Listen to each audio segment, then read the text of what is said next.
Naku, luto ulit tayo. Tapos pagkatapos natin magluto, maglaban naman tayo. Ayan, magluluto nga tayo dito ng bulalo. Ewan ko kung bulalo tawag dito, basta nilalagyan ko lang siya ng parang pechay. Ibang klase yung pechay niya eh. Tapos, ayan, nilalagyan ko ng mais. Tapos pakukuluan ko. Tapos lalagyan ko ng pampalasa. Kayo, paano ba kayo magluto ng baka? Kasi ako kasi ganyan yan. Tapos nilalagyan ko ng parang sitaw. Ewan ko kung anong sitaw tawag dyan. Hindi ko talaga alam kung ano yung mga tawag dyan, pero niluluto ko lang siya ng ganyan kung ano yung mga nakikita ko. Kaya turo niyo naman sa akin kung paano niyo lutuin yung bulalo. Ewan ko kung anong tawag dyan sa luto na pero okay naman siya, masarap naman siya, sarap naman higupin at saka malambot naman yung laman. Kaya at kumain na nga kami pagkatapos namin dito kumain, ayan, at sinabay na nga namin dito yung asawa ng kuya ko. Sabay-sabay na nga kaming kumain at pagkatapos naman namin kumain is naglaba naman ako. Pagkatapos ko maglaba, yun, nagpahinga na nga ako at nakipag-banding naman sa mga bata. And pagkatapos nga namin kumain, naglaba na nga kami. Ayan, ang dami kong nilaban dito.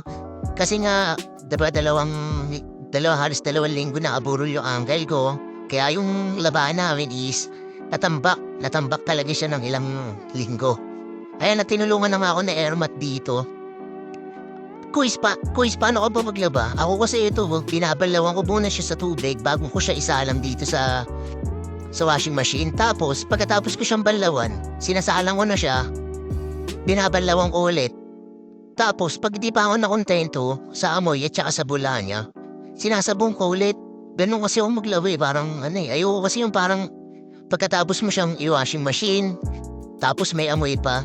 Inuulit ko yun, Kuis. Parang hindi ako satisfied eh.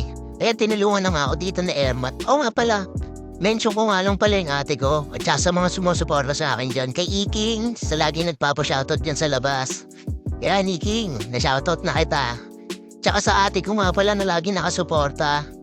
Si ate Mira Salgrondol na nasa ibang bansa. Ayun ate, marami po salamat lagi sa tiwala at saka sa pagsuporta sa akin sa mga video.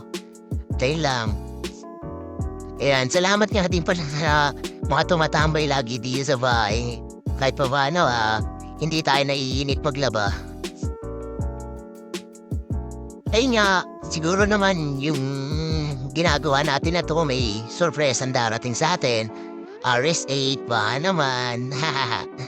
Hindi, kasi nakakainis na kasi si Popoy eh.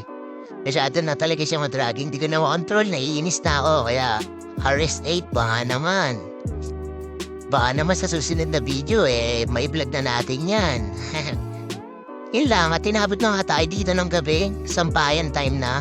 Kaya kung makikita nyo, wala na yung mga labahan natin. Sa sobrang dami, inabot tayo ng gabi. At saka salamat na lang din nandiyan sa airmat na tumutulong. Woo! Kaya napakadami natin nilaban, no? Hay, salamat tayo. Nga pala si Popoy. Dami natin nilaban, no? Ayan nga rin si Basha. Ayan, nakatapos din. At sarap kaya sa pakiramdam pagdahan, tapos manugli. Ay na nga yung anak natin na si Nami. Dami niyang friends. Tamang movie marathon sila. At saka yan, si Buchi.